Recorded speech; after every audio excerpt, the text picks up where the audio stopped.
Without sacrifice, there is no freedom. Without sacrifice, nobody will come and help you. We have historic examples in last century, before Second World War.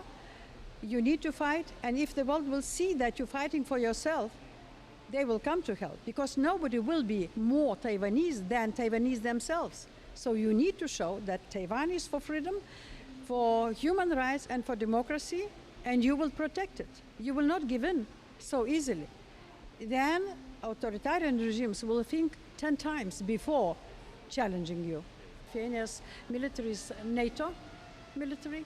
We have experienced not only how to defend ourselves, which is now very, I will say, actual to your country, but also we have experience in the warfare, real warfare in Ukraine.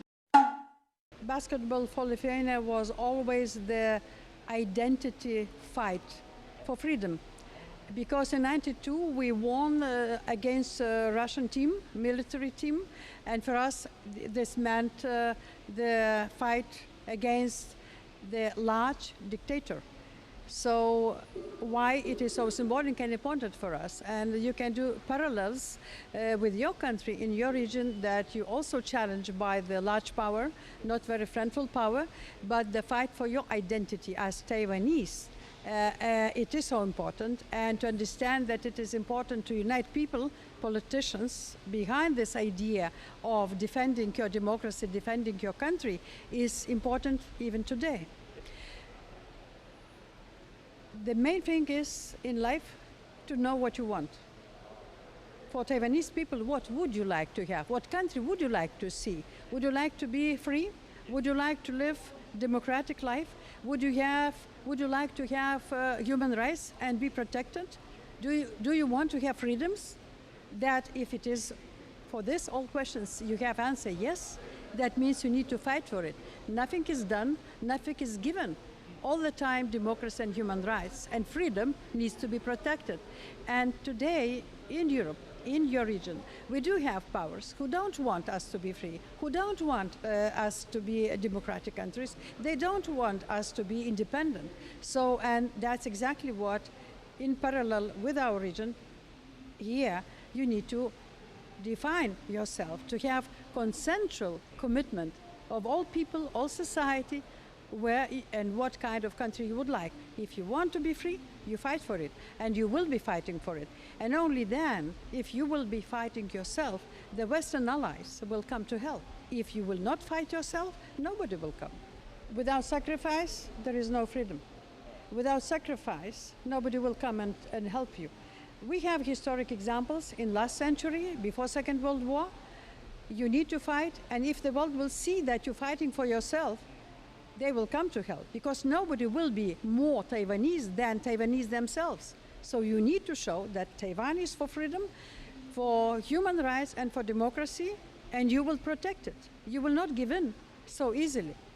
Then authoritarian regimes will think 10 times before challenging you.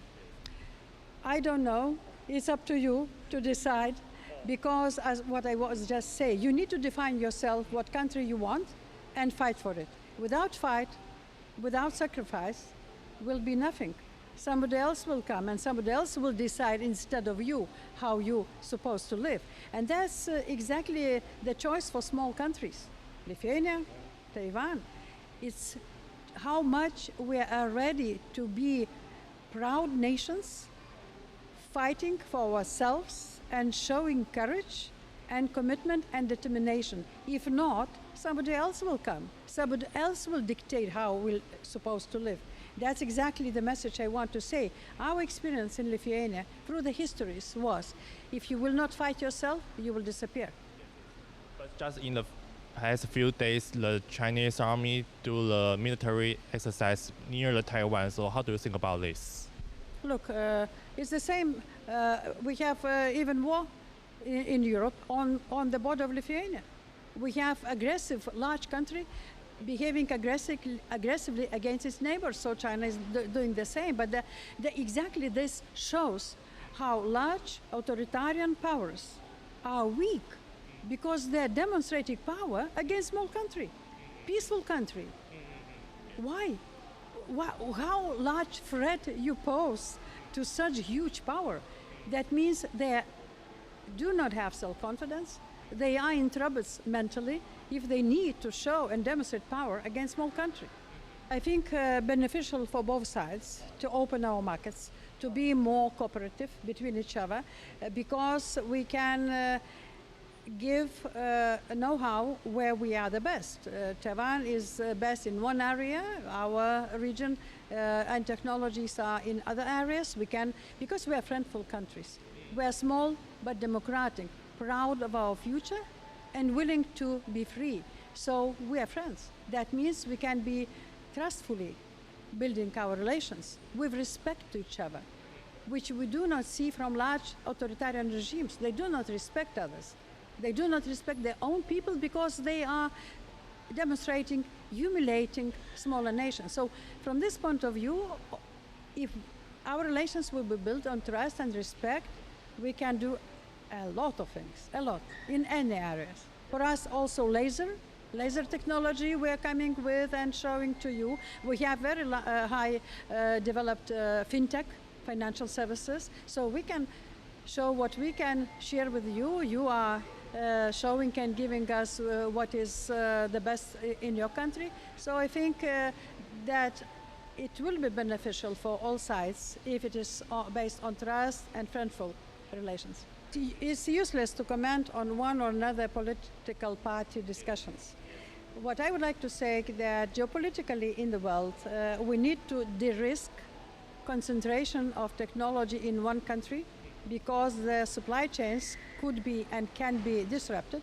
We need to have security net around the world, including for your country's economy, to have security nets if in case, for example, you will be blockaded or something else. So the problem is in geopolitical terms that world economy is fragmentating, globalization is very much jeopardized, and aggressive nations could even make it worse. So from this point of view, investments of Taiwan abroad is de-risking your dependency on possible military and economic blockade. So from this point of view, we need to think geopolitically. We are small, but we could think and behave geopolitically as large. That's exactly what you already, your country is doing. You're investing in different parts of the world. In Europe, in Singapore, in other countries, that's exactly, I think it's very clever and strategic to do. Because as I said, we do not know how desperate, how aggressive large powers will be, what methods they will use. And this is not the question only about bilateral relations with Taiwan, but it is also a geopolitical global issue of world's economy. It will take time. I think especially in the very nearest years, the blockage of formal membership will be made by large neighbors of yours, but you can do it informally. A lot of things can be done not based on formal agreements, but it could be any different arrangements, regional arrangements, bilateral arrangements. So you need to be flexible and clever. That's it. I cannot invite officially because I'm former president, but of course she will be welcomed anytime if she will decide to do so.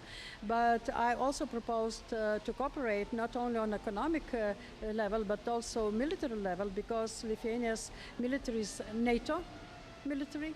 We have experience not only how to defend ourselves, which is now very, I will say, actual to your country, but also we have experience in the warfare, real warfare in Ukraine, because our experts were helping prepare Ukrainian army. So we can share also our experiences how to really defend, not theoretically, but really defend our country and your country. Also, we introduced subscription already 8 years ago, and we know how to train in short period of time. We have subscription time 9 months, how to train people fast, how to prepare for defense of the territory, and not only militarily, but in mindset also. So we can be as a real example of practical experience, because our region is so far away, but the challenges are living with a large aggressive neighbor is the same.